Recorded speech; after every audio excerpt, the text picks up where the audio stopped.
yourself singing the anthem and submit it to kdfc.com. Deadline for submissions is May 23rd, so tune up your vocal cords and brush up on those tricky lyrics. It could be you on the pitcher's mound at AT&T Park, serenading thousands in classical KDFC's Star Spangled Sing-Off.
Ladies and gentlemen, welcome to the Commencement Exercises at the University of San Francisco.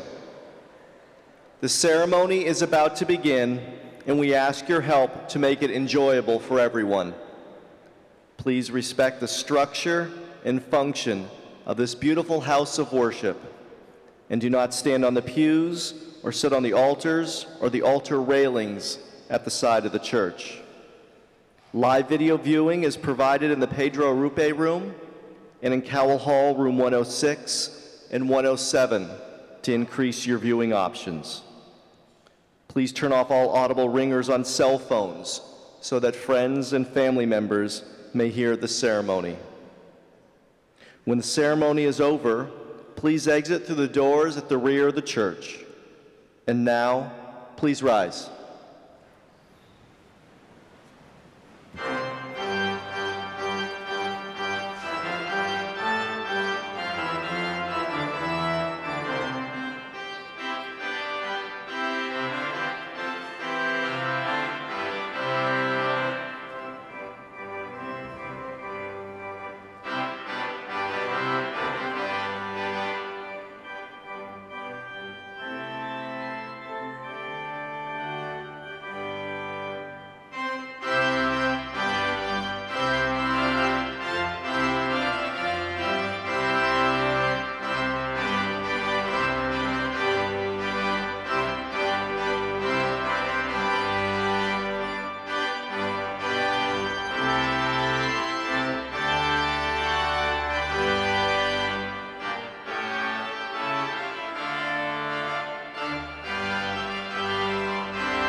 Good evening. I'm Don Heller, Provost and Vice President of Academic Affairs. The University of San Francisco was founded by Anthony Marachi of the Society of Jesus in 1855. USF began as St. Ignatius Academy in a humble, one-room schoolhouse built amidst the sand dunes of an undeveloped Market Street in downtown San Francisco. USF is proud of the graduates who have preceded you over the last century and a half. We're confident that you, too, will fulfill the university's Jesuit Catholic mission of educating intelligent, effective, and compassionate leaders who will fashion a more humane and just world. Presiding at this evening's exercises is the Reverend Paul J. Fitzgerald of the Society of Jesus, 28th President of the University. On behalf of the Board of Trustees, the faculty, and the administration of the University of San Francisco, I take great pleasure in calling to order the 158th Annual Commencement Exercises of the University of San Francisco School of Nursing and Health Professions. Now please remain standing for the National Anthem sung by Ms. Dana Gurion, candidate for the degree of Bachelor of Science in Nursing, and for the invocation offered by Dr. Julie Maxworthy, Assistant Professor in the school, our National Anthem.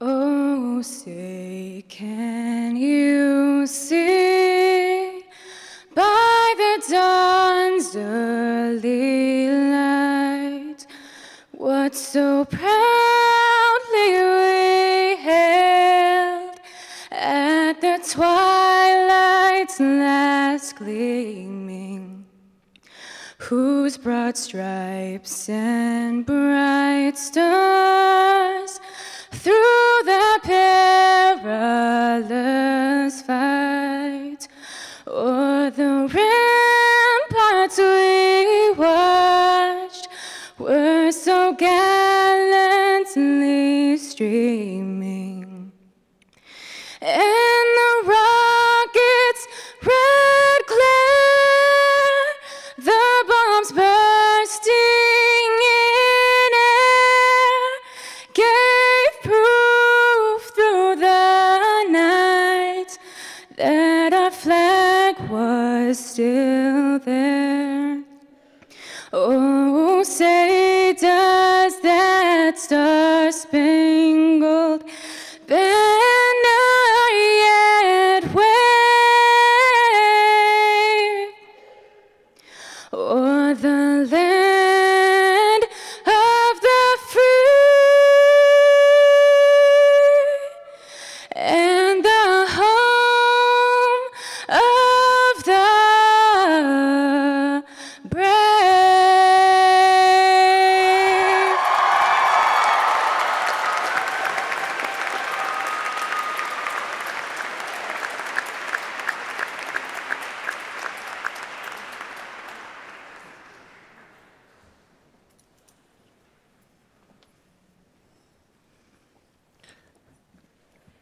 God of peace and creation, we stand here grateful for having reached this day.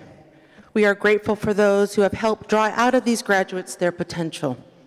As we celebrate these graduates, we recognize that there is more to be done in the future.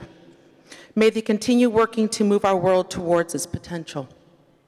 We pray that you will strengthen these graduates, grant them the ability to use the knowledge and skills they have acquired here with confidence, but without arrogance, with both serious determination and good humor, with a strong moral demand upon themselves, but without judging others, with both rigorous intellect and loving hearts. For all these graduates, let what they have learned here be a resource on which they draw as they confront the difficult and often divisive challenges of our society. Let them remain ever faithful to justice and committed to the general welfare. Arm them with knowledge, faith, and love, with which they may defeat any ignorance, fear, or hatred that might come into their lives. We are grateful for the family and friends who have gathered here today and for those who could not be with us. Their support has helped make this day possible. Please help these graduates and all of us shift the world towards wholeness to perfect its brokenness. Please help us achieve a state of internal peace and a peace within the human collective. You, the one who brings peace to this world, brings peace to us and to all humankind. Amen. Please be seated.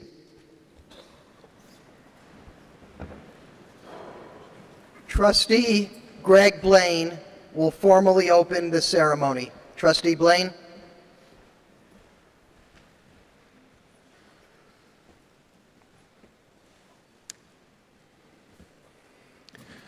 Good evening. On behalf of the Board of Trustees, it is my honor to formally open the 158th Commencement Exercises of the University of San Francisco School of Nursing and Health Professions. The distinctiveness of your Jesuit education stems from its deep-rooted history and a mission grounded in intellectual rigor and faith that does justice. Since its beginnings 480 years ago, Jesuit higher education remains committed to academic excellence, service, leadership, and a holistic experience. With your Jesuit education, you are equipped to discern a moral and ethical path in life, to be persons of integrity and generosity, who have the ability to make a difference in the world. These treasured values will be challenged throughout your life. Embrace these challenges, lead those who stray, and fill your hearts with compassion. Let us also acknowledge those who have invested in your future, loved you, encouraged you, and supported you unconditionally. These individuals, your family, friends, and your dedicated professors deserve your thanks and recognition. Please join me now in recognizing all those who helped you make today possible.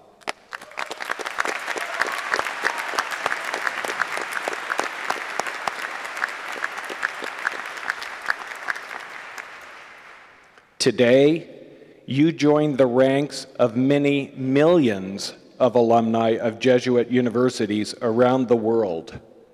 We know the future is in good hands. Congratulations.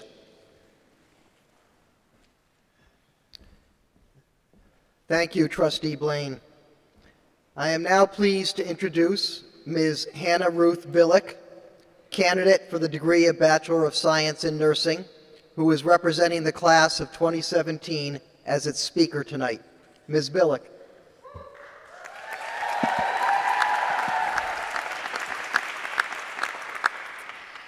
Good evening, President Fitzgerald, Provost Heller, Dean Baker, Associate Dean Ziem, esteemed members of the Board of Trustees and faculty, University Leadership Team, honored speaker, beloved family and friends, and especially my fellow graduates.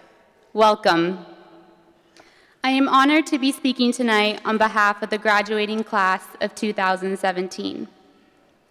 4 years ago, during freshman orientation, we gathered in this church to embark on a new journey.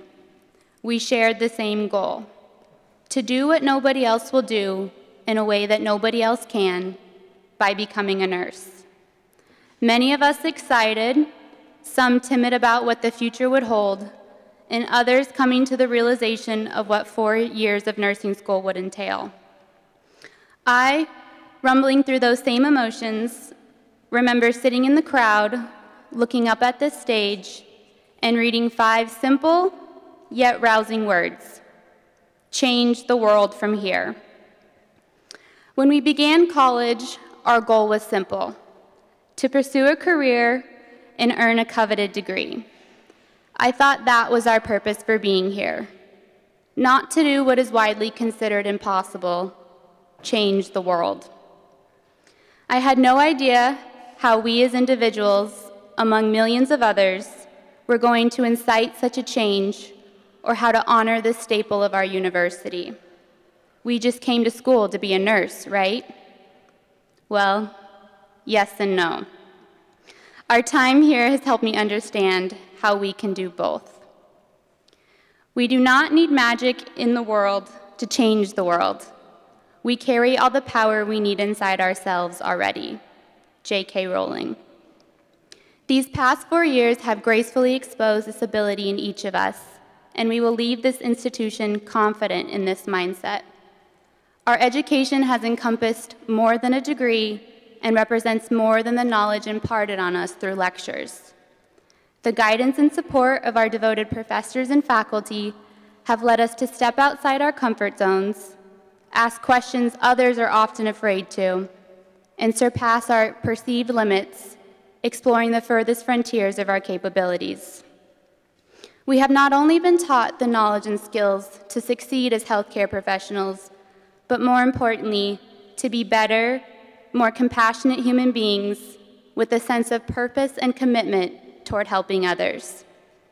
We discovered ways to use our knowledge and skills to better the world, to be the individuals that run toward and not away from a challenge or the truth. In the last 4 years, we have become the men and women for others, always remembering that our life's ambitions and goals are not only for our benefit, but when achieved, will have a positive influence on the lives of others. If you were to ask me, how do you change the world from here? I'm afraid my answer, no matter how eloquently put, would not suffice. You see, this is one of those questions in which words will not do it justice. To show you, rather than to tell you, would provide you with the true answer to this question, as oftentimes, what we do is more significant than what we say. If you would like to know how you change the world from here, I would invite you to look at the faces of the 96 individuals sitting before me whose actions have and will continue to change the world wherever life takes them. Together we have completed this journey and are ready to move on to the next. Congratulations, class of 2017. We did it.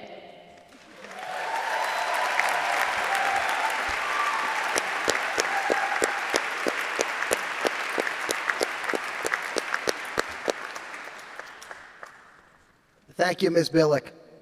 Dr. Margaret W. Baker, Dean of the School of Nursing and Health Professions, will now present tonight's honorary degree recipient and commencement speaker. Dean Baker.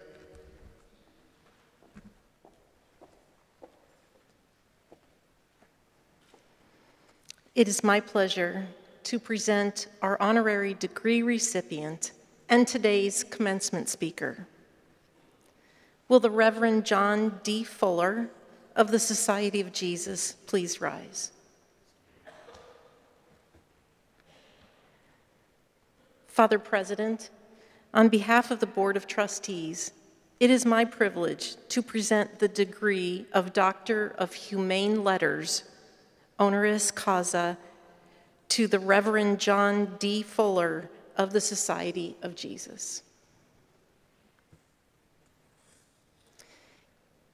USF Trustee Emeritus and Professor of Psychology, the Reverend Sonny Manuel of the Society of Jesus will read the citation.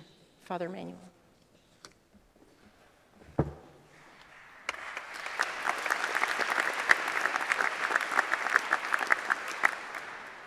You have been an heroic healer and powerful advocate at the front lines of the treatment and prevention of the HIV/AIDS epidemic.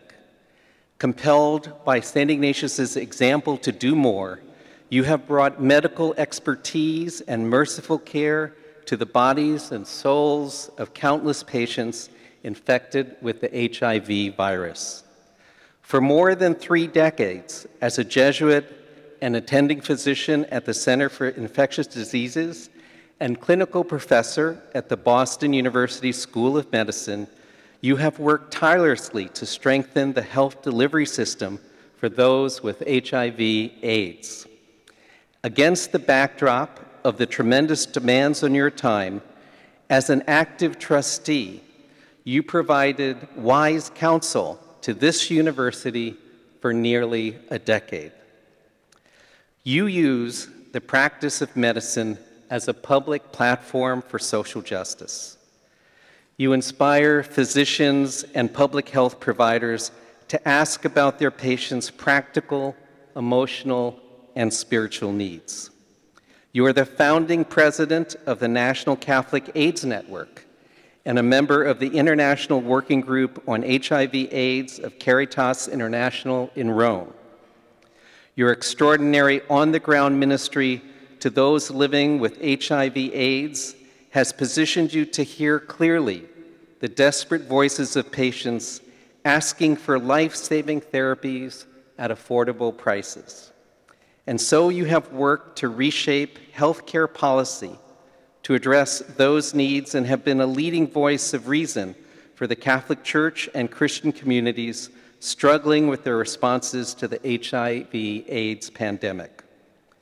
The broad spectrum of your work has engaged you scientifically, pastorally, and ecclesially in the fight against AIDS. You often say that your work is as much about mercy as it is about medicine. You first witnessed the burgeoning HIV/AIDS epidemic in 1983 during your residency at San Francisco General Hospital. You were deeply concerned to hear from nurses that some hospital chaplains provided a heavy dose of judgment when ministering to AIDS patients, who were mostly young gay men. Your call for care and compassion in the treatment of patients with AIDS initially was met with pushback from some church leaders and the faithful. Undeterred, you showed how Catholic moral reasoning could support needle exchange programs for drug addicts and other deterrents to reduce the spread of HIV. Among many other honors, you received the 2008 Isaac Hecker Award for Social Justice from the Paulus Center in Boston in recognition of your outstanding ministry on behalf of persons diagnosed with HIV/AIDS. You charge your medical students to make an offering of medicine and caring to their patients. Your life and witness inspires our nurses and health professionals to take this charge to heart as they begin their own careers in the changing landscape of health care. The university does, therefore, confer upon John D. Fuller of the Society of Jesus the degree of Humane Letters honoris causa, with all the rights and privileges pertaining thereunto, given this 19th day of May in the year of our Lord, 2017, and of the university, the 162nd in San Francisco, California.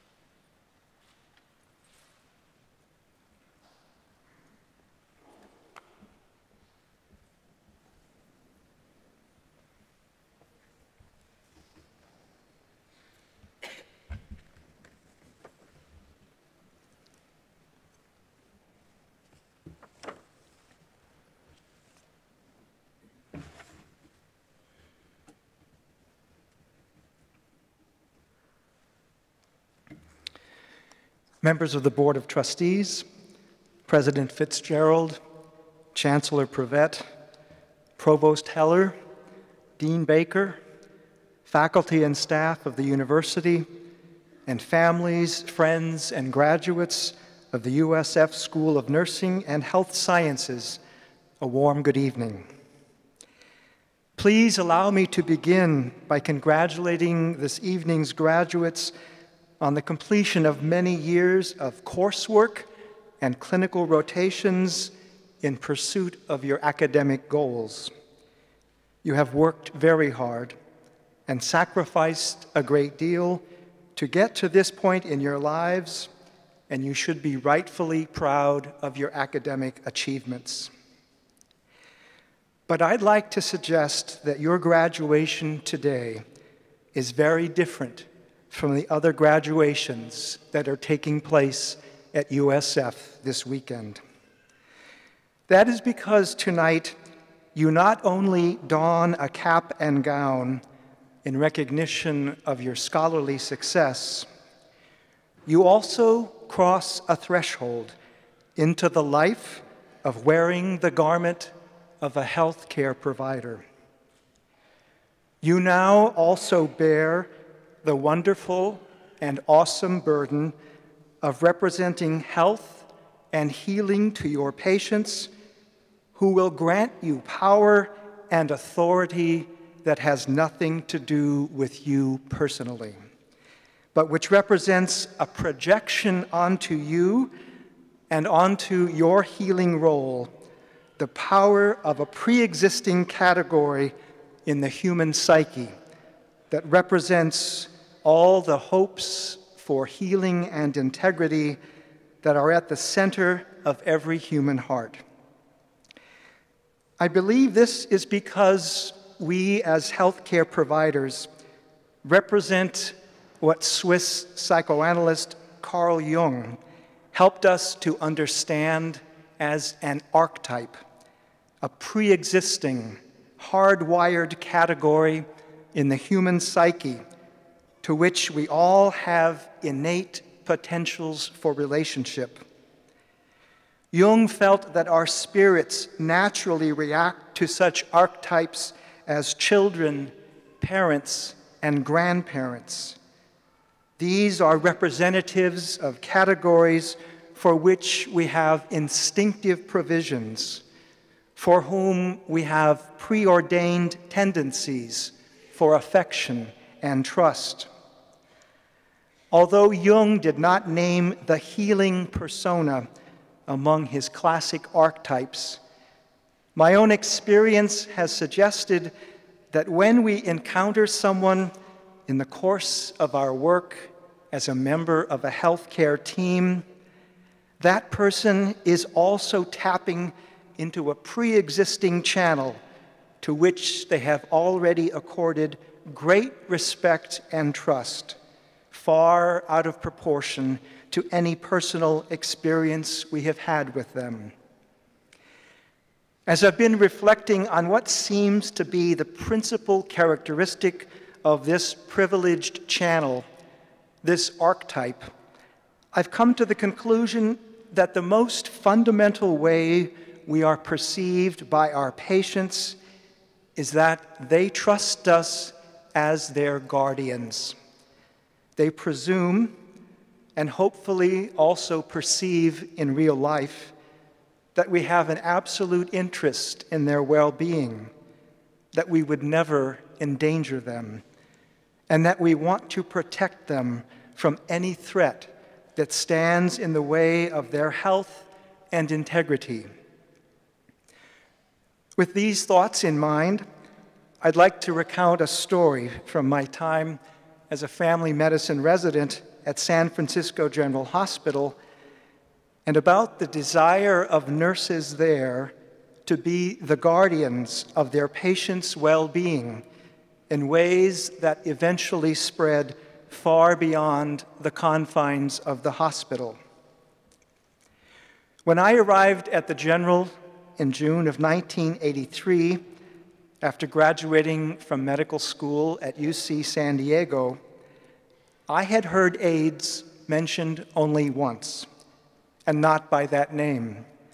The epidemic was first known as GRIDS, Gay-Related Immunodeficiency Syndrome. In the last quarter of my senior year, I was taking a clinical pathology elective that taught us to correlate laboratory abnormalities we read about in the chart with specific clinical conditions that we would encounter in the patients described in those charts. As we were about to enter the room of a man who had disseminated Kaposi sarcoma an extremely disfiguring purplish-red skin cancer, our professor told us that we were about to meet a patient with a condition so rare that it might be our only encounter with this diagnosis in our careers. How untrue that turned out to be. In my first weeks on the medical wards, my colleagues and I encountered scores of patients suffering from the unfamiliar, devastating, and often fatal conditions that I have to think at least some in this audience will remember as our first dark and nearly hopeless experiences of the AIDS epidemic. Patients with Kaposi sarcoma, pneumocystis pneumonia, cytomegalovirus retinitis, cerebrotoxoplasmosis, profound wasting, uncontrollable diarrhea, and so many more. In fact, there were so many such patients that the week after my arrival, the hospital opened the world's first dedicated AIDS inpatient unit on Ward 5B. I have to admit that I was somewhat frightened by what we were confronting, especially since at that time we did not know what the causative agent of AIDS was, how it was transmitted, and there were no specific therapies available for what would eventually be identified as HIV. But I have to admit that from a clinical perspective, I was also fascinated by what I was witnessing, as I had the sense that we were seeing only the tip of the iceberg of an epidemic, the likes of which the world had never seen. And so from a clinical perspective, I was completely taken by learning how to become a good HIV doctor, wanting to learn in tandem with patients and colleagues how to deal as best we could with the sometimes fearful outcomes of HIV infection. But as a young Jesuit who would transition after my 3-year residency at the General to 4 years of theology study in Cambridge, Massachusetts, it also became evident that the epidemic presented an unprecedented pastoral challenge. Stories that I would hear about failed encounters between clergy and HIV-infected patients made it clear that the Church was ill-prepared to respond in a constructive manner to the challenge of helping young gay men and drug users to deal with their life-threatening conditions and to do so in a way that helped them to address their often complex relationships with God as they saw their friends and themselves facing death. As I got to know some of the nurses on 5B, I heard how difficult it was for them to see pastoral visits by clergy go awry.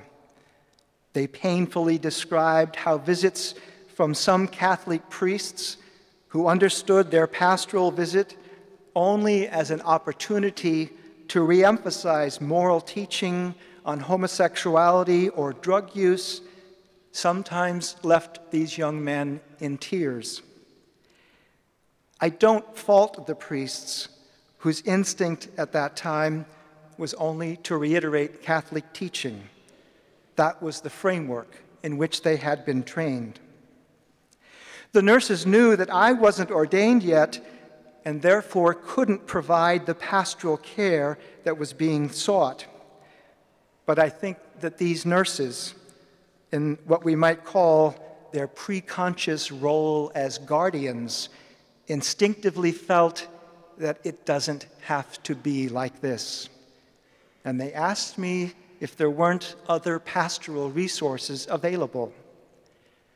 So I called priests I knew in the Jesuit community here at USF and at St. Ignatius College Prep, several of whom made pastoral visits that began not with doctrinal teaching, but with the question, how can I help you?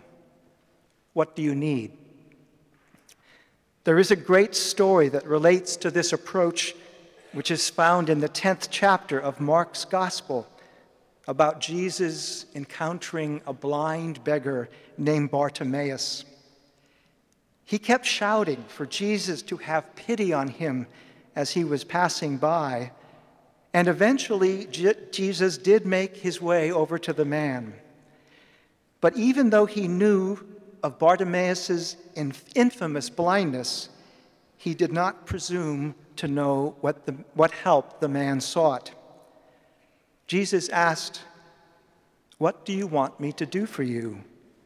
The blind man answered, "Master, I want to see." Jesus told him, "You may go. Your eyes are healed because of your faith." Right away, the man could see, and he went down the road with Jesus. For all of us who aspire to be helpers, this question is key. Jesus knew that Bartimaeus was blind, as everyone in the community did. But he did not presume to know what the man needed or wanted. He asked him, "What is it you seek?"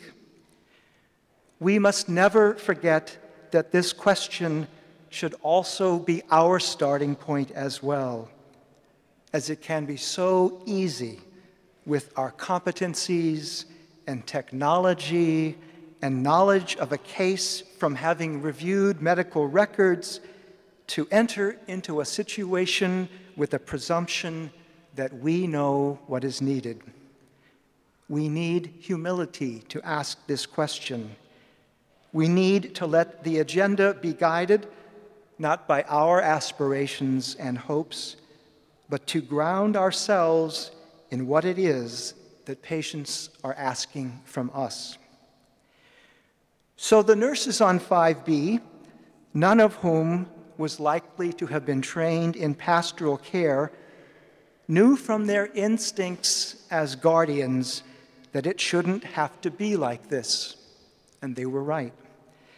I can tell you, as one of a group of persons which several years later founded the National Catholic AIDS Network, whose initial bishop moderator was Archbishop John Quinn of San Francisco, that this instinctive response of the nurses to their guardian function led to an institutional Catholic response that educated priests, bishops, and lay people about the realities of the epidemic, about the facts of transmission, and about the possibility that a pastoral visit could begin with assessing the needs of the client.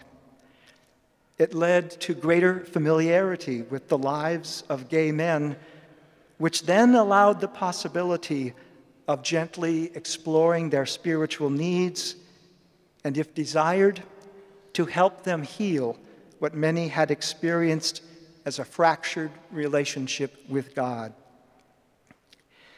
So I would encourage you, when encountering a patient, to be attentive to your role as guardian, to first ask what help is needed, and to be aware of how much is being projected onto you because your archetype represents all the hopes for wholeness and freedom from pain that exist in every person.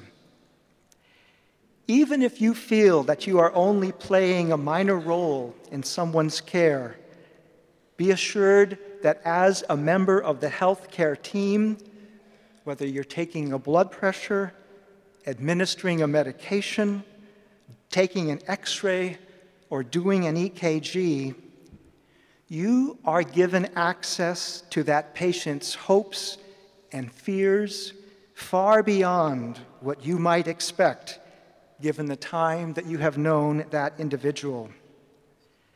That does place a burden and a responsibility on us to be attentive to the depth of the relationship that the patient might presume. But the good news is that if you recognize the channel of desire for healing in the patient's psyche, which has been opened to you, you can reciprocally use the authority and respect which have been given you to help patients get in touch with their own self-healing instincts. You can help empower them to believe in what is possible for them to accomplish, or help them make peace with what cannot be cured. Thank you very much.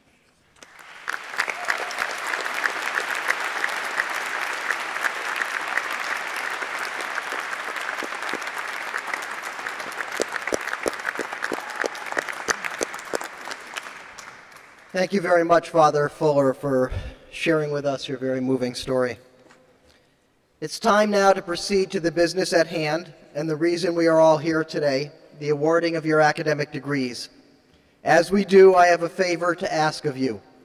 Clapping, yelling, shouting names, and hooting are all fine, but please do not stomp on the floorboards of this delicate, grand, 100-year-old church. I am pleased to now introduce Dr. Margaret W. Baker, Dean of the School of Nursing and Health Professions, who will present to the President of the University the candidates for the undergraduate degrees in the school. Dean Baker.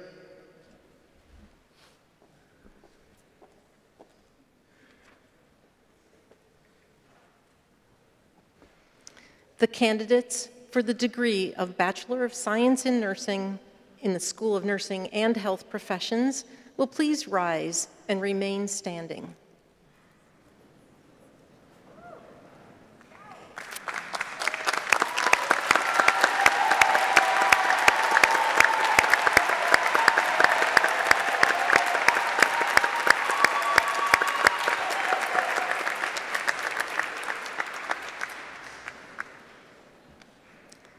Father Fitzgerald, on behalf of the faculty of the School of Nursing and Health Professions, it gives me great pleasure to present to you the candidates for the degree of Bachelor of Science in Nursing and to ask you to welcome them to the company of educated men and women. Thank you, Dean Baker. By virtue of the authority granted by the charter to the University of San Francisco by the State of California, and of the powers vested in me by the Board of Trustees, I hereby confer upon you, the graduates of the class of 2017 from the School of Nursing and Health Professions, the undergraduate degrees certified by your dean and faculty with all of the rights and privileges pertaining thereunto. Congratulations.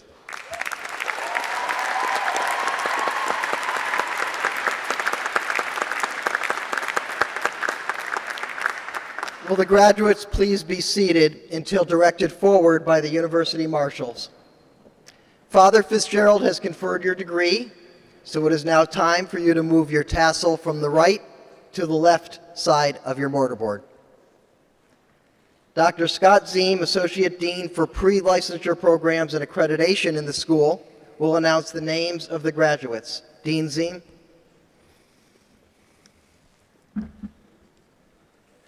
Neil Jero Sobrero Micardo. April Lavea Perez. Karshia Pauline Avinas.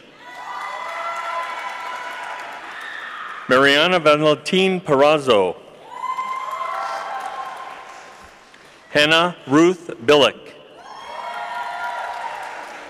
Kaylee Kudal Aspiras. Mark Christian Bartholomew. Michelle Fang. Allison Jing Yi Zhu. Kelsey Kelly Duran. Sabrina Vicino. Jenna Isabella Colleen. Sydney Espiritu. Christina Natasha Glenda Yuzon Santa Maria. Marcus Wong.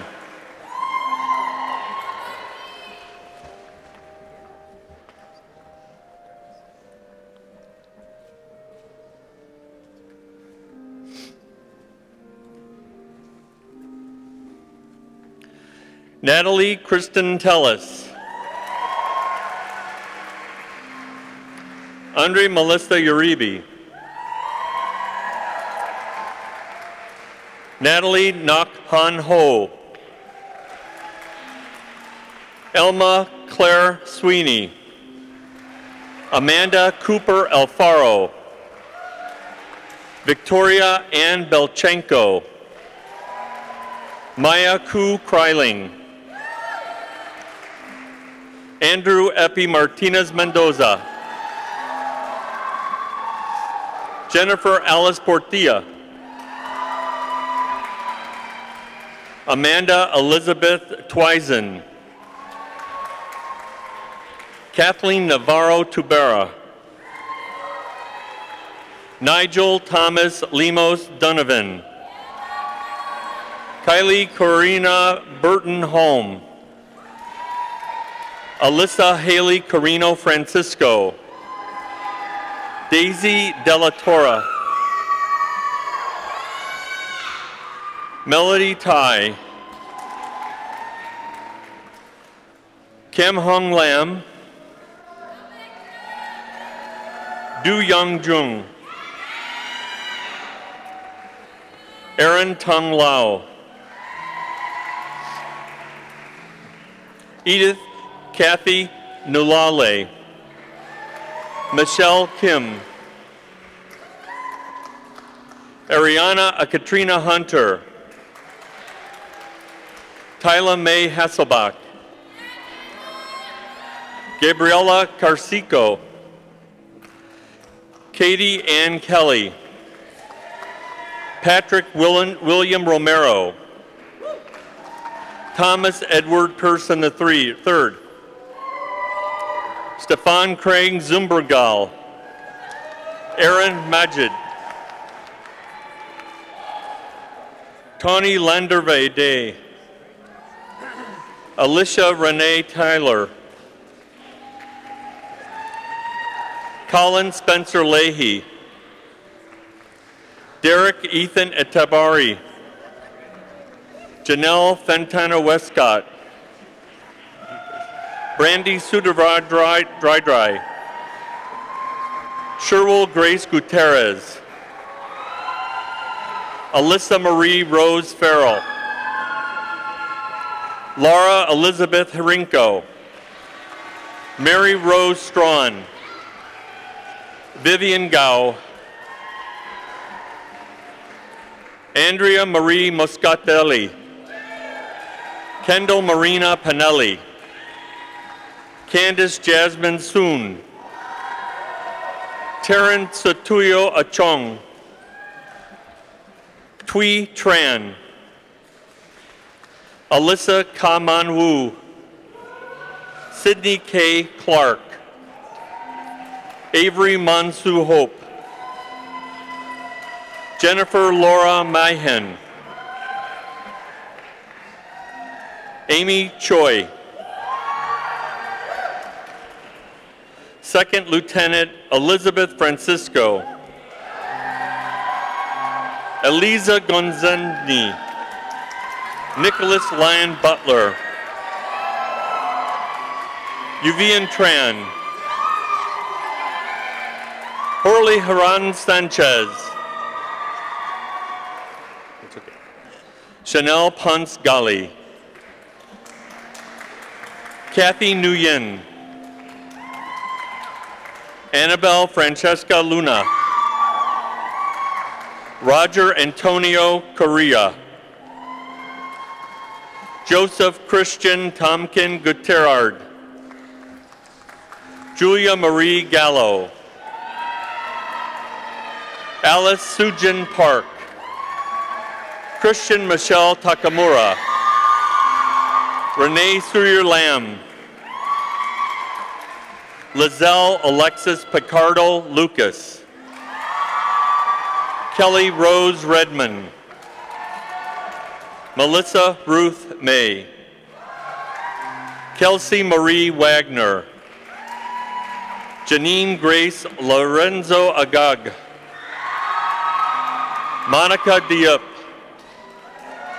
Second Lieutenant Corey Thompson, Kathy Nicole Tunbari, Elizabeth Virginia Fernwood, Kimberly Frances Bean, Angelica Renee Jimenez, Ann Eileen Toffoli, Sarah Marie Richardson, Emily Catherine Thomas, McKenna Clara Bitton, Connie McKay Moore, Miriam Ocheka, Erin Claire Gall, David Michael Jenkins, Sherry Agani, Jenny Lee Wynn, Eris Tate,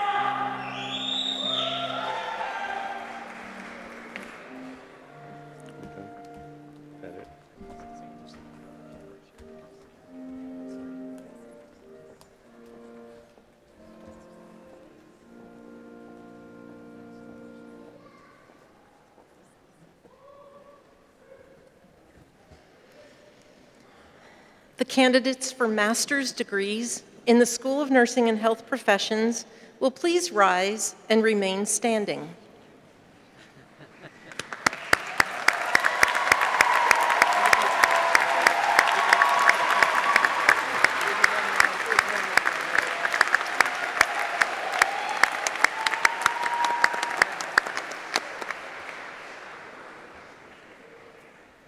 Father Fitzgerald, on behalf of the faculty of the School of Nursing and Health Professions, it gives me great pleasure to present to you the candidates for the degrees of Master of Science in Nursing, Master of Public Health, Master of Science in Health Informatics, and Master of Science in Healthcare Simulation, and ask that you welcome them to the company of scholars.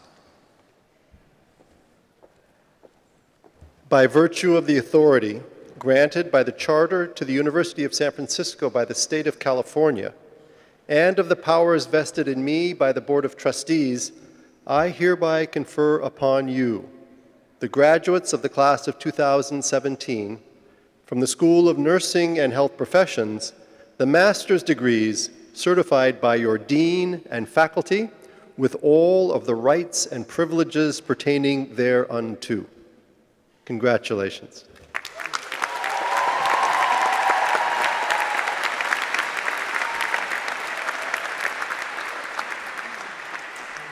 Will the graduates please be seated until directed forward by the university marshals? Father Fitzgerald has conferred your degree, so it is now time to move your tassel from the right side to the left side. Dr. Wanda Borges, Associate Dean for Graduate Programs and Community Partnerships in the school, will announce the names of the graduates. Dean Borges.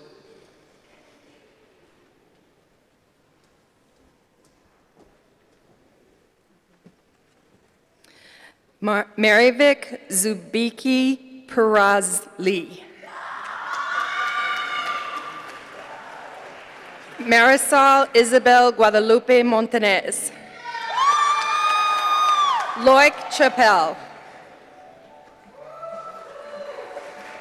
Roman Uguin Salas. Shanda Nene O'Quinn Whittle. Kimberly Ann Behringer. Lisa Karen Orr. Nicole May Bakuli Hiroy.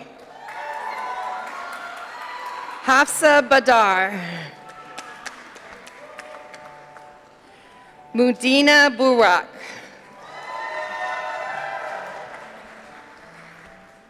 Maria Kalau Francisco. Bobby Joy Hollins. Laureen Marie Pacalo. Shelby Brown. Sarah Durian. Ruman Ann Corey. Sonia Van Yin Esser. Christina Victoria Soto.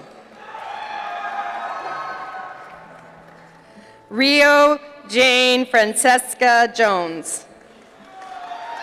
Tiffany Brooke Livingston. Harold Hubert Burns III. Olga Fedyukova. Annie April Cho. Francisco Siwanza.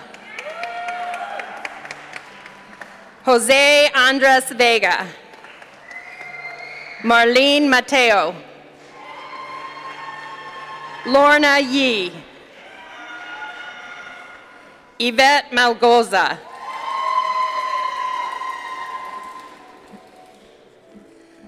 Zalika Barikzi.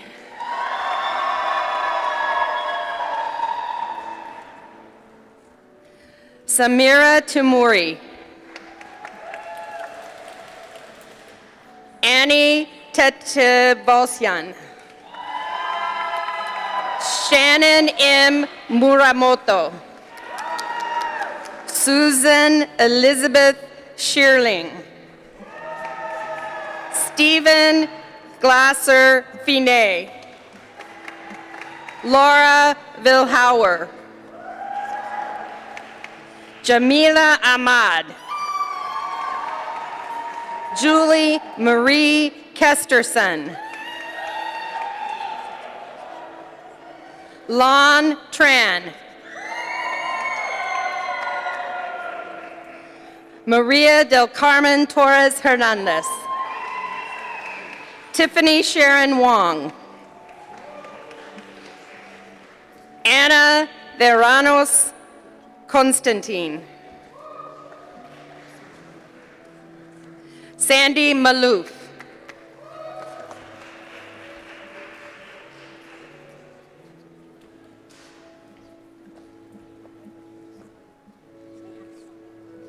Cheryl Sobrapena Aguilar.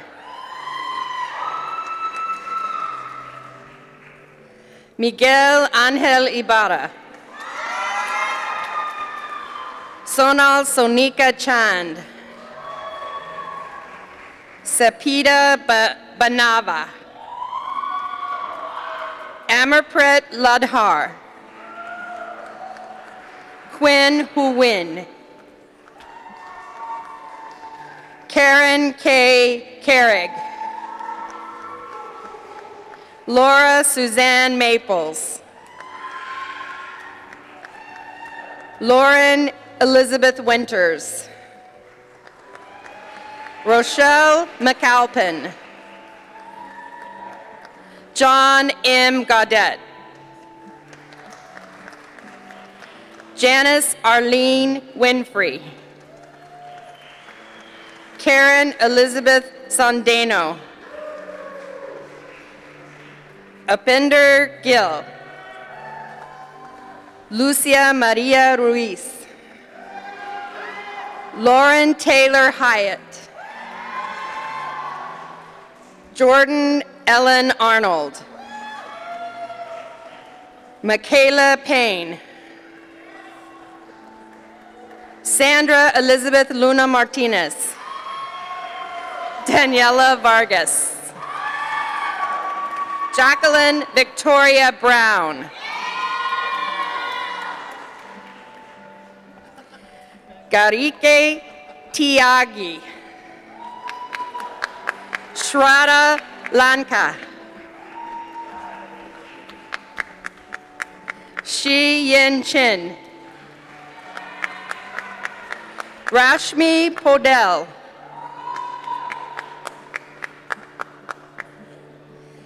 Yagi Shi. Chen Ran Wang. Allison Lentz. Jessica Ann Scarborough.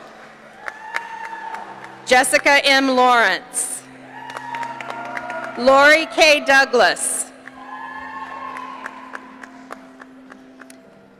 Amanda K. Gunnar.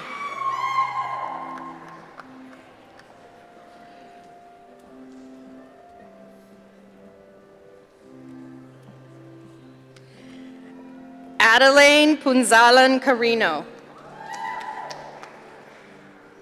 Amina Gass. Robert Andrew Smith. Yi Feng Tan. Anthony Christopher Terrazas.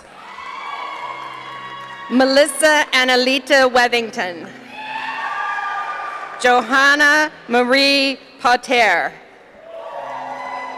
Marissa Louise Payne. Karindip Kaur. Emily Lamb. Gracie Bebo. Rebecca Nicole Mitz. Brianne Nicole Fahmy.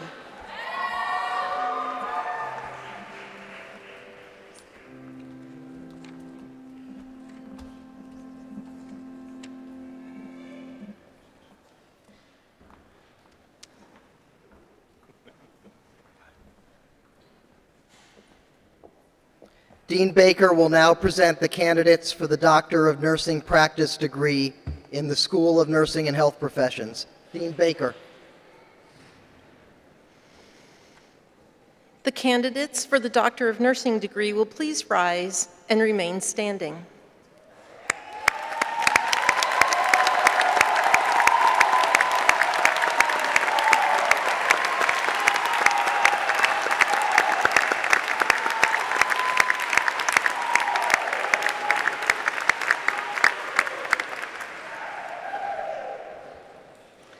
Father Fitzgerald, on behalf of the faculty of the School of Nursing and Health Professions, it gives me great pleasure to present to you the candidates for the degree of Doctor of Nursing Practice in the School of Nursing and Health Professions and ask that you welcome them to the company of scholars.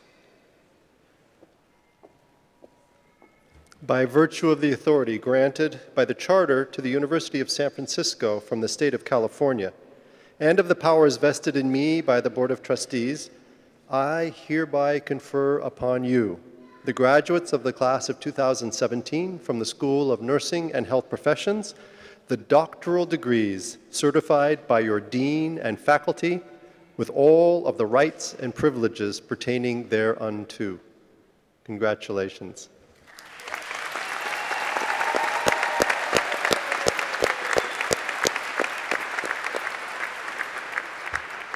Will the graduates please be seated until directed forward by the marshals? Dean Borges will once again announce the names of the graduates. Dean Borges. I invite you all to note each graduate's project title beginning on page 12 of your program.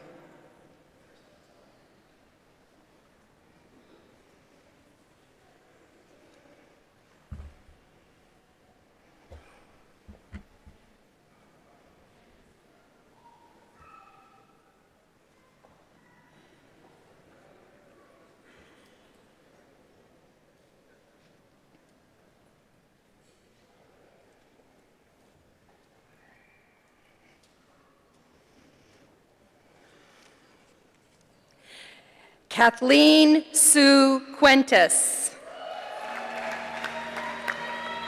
Kelly Booth. Christine Elizabeth Cave. Clorinda Canlis Gutierrez. Alexandra Claire Hobson.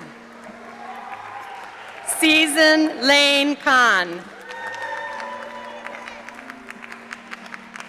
Hannah Chong. Erin Alana Flynn. Victoria Chowdhury. Anita Thiara Galhotra. Sharon Ann Chakalaku. Jane Abigail Irangan Slagle. Rachel Misitano. Sarah Aliphin Hubble. Suzanne Balch DeLacy. Susan Marie De Silva. Cara Padilla Nalagan. Rochelle Renee McDuffie Papillon. Christian Jaquez Aklan.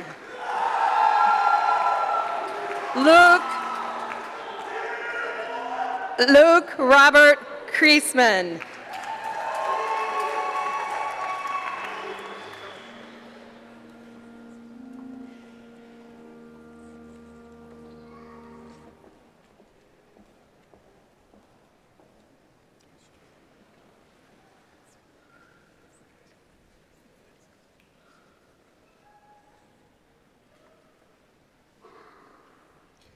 Ladies and gentlemen, please join me in congratulating again the 2017 School of Nursing and Health Professions graduates.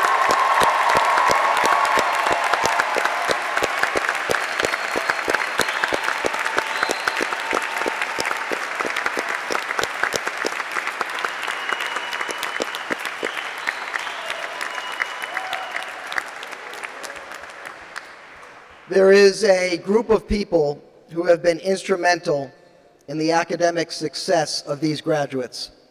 Please join me in thanking the faculty of the School of Nursing and Health Professions seated behind me.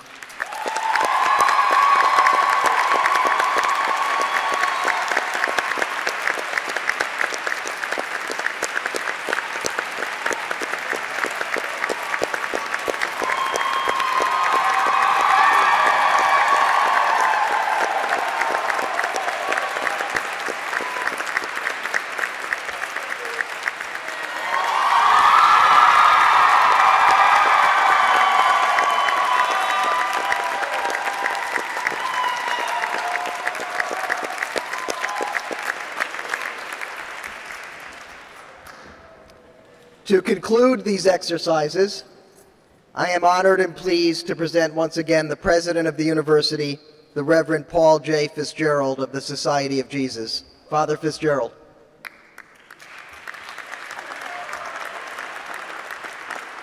Thank you, Provost Heller. I invite the graduating students to join me in thanking the marshals who have so wonderfully coordinated this beautiful ceremony. To the marshals.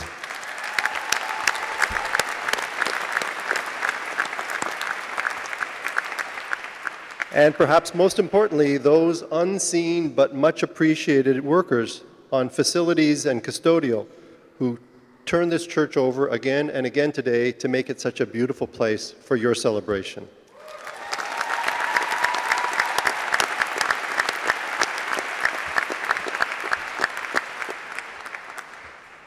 It is vaguely ironic that we celebrate the conclusion of your USF education by means of a ceremony called commencement. Something is indeed ending, and something new is beginning. What's ending quite successfully is your program of study that has led to a bachelor's, a master's, or a doctoral degree. By dint of effort, concentration, grit, and grace, and with a good dose of help from your teachers and mentors, and with a good deal of collaboration with your fellow students, with support from family and friends, you have earned a degree. More than that, you have gained knowledge, skills, and habits of the heart that qualify you for a higher level of civic and professional engagement, and for many of you, leadership for the further development of yourself as a person, for the betterment of the communities and societies you will next join. That's the commencement part of this. What begins today is the next chapter of your life. Certainly you graduate at a moment in history where there are great expectations and not a little anxiety about what world leaders are going to do next. international trade, climate change, the next epidemic, migration policies, treaty alliances, the healthcare system in this nation, and so many other vital issues will all be debated, and the changes that are coming could be profound.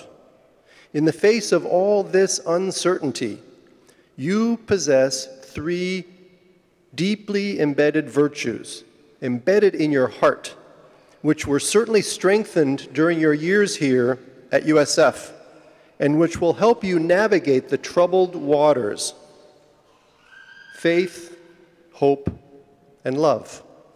First, faith in God, who loves you mightily and holds you close and encourages you every day. Faith in humankind, for despite our weaknesses and temptations, we are capable of much goodness.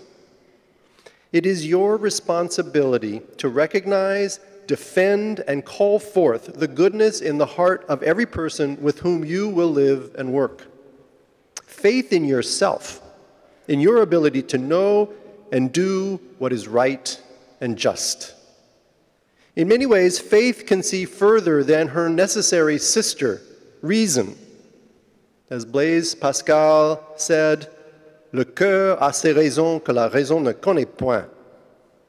The heart has its reasons that reason can never fathom. So listen to your hearts.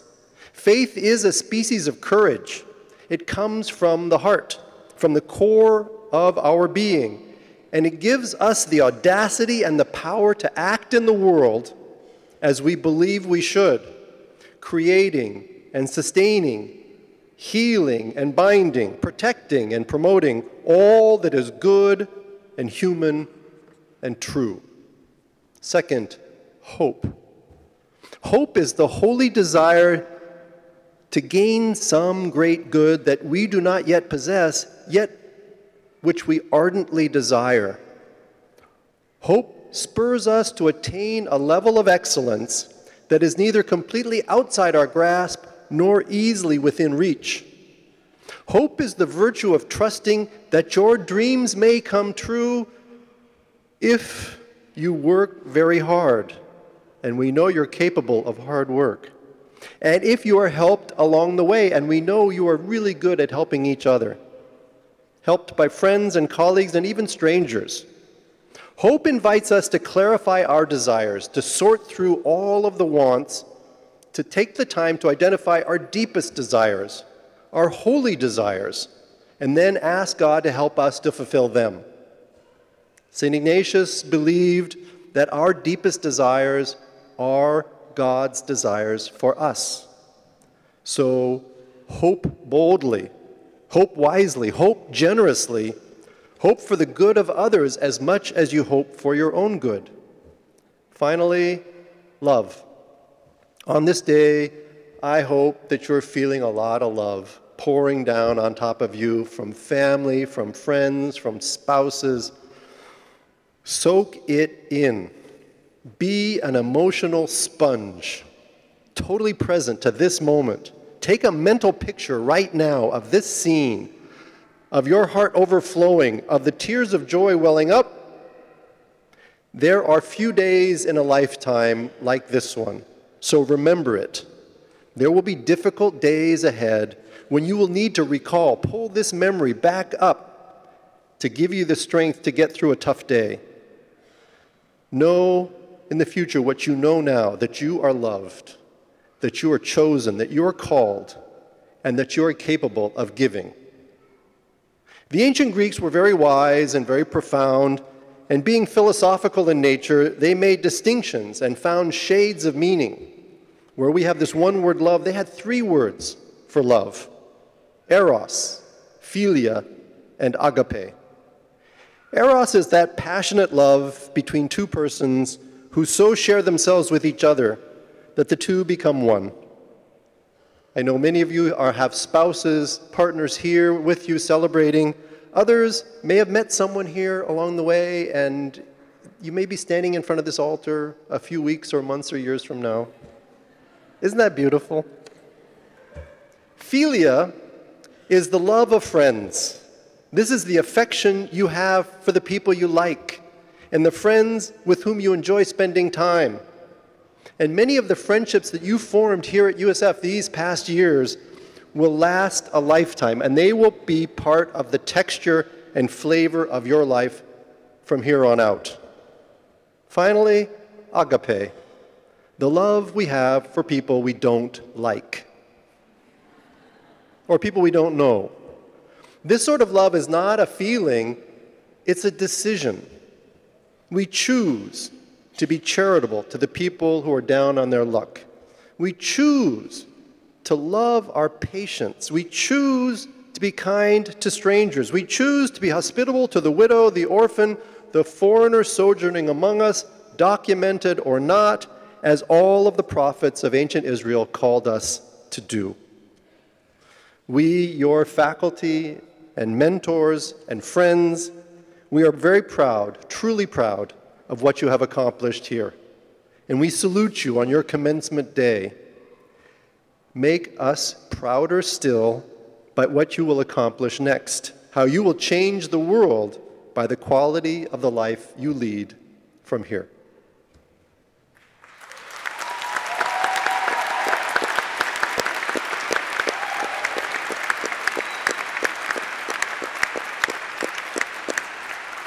Thank you, Father Fitzgerald.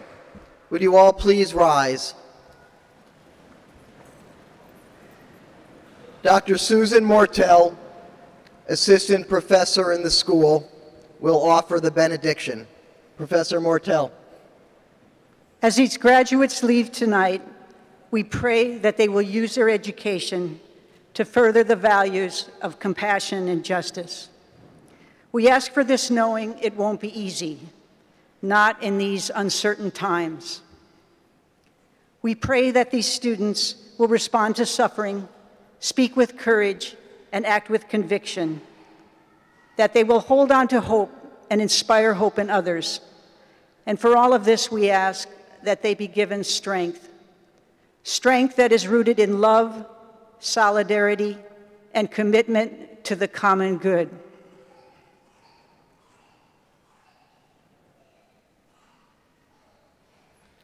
You are invited to join the graduates and the faculty at a reception in the McLaren complex on that side of campus, immediately following the recessional.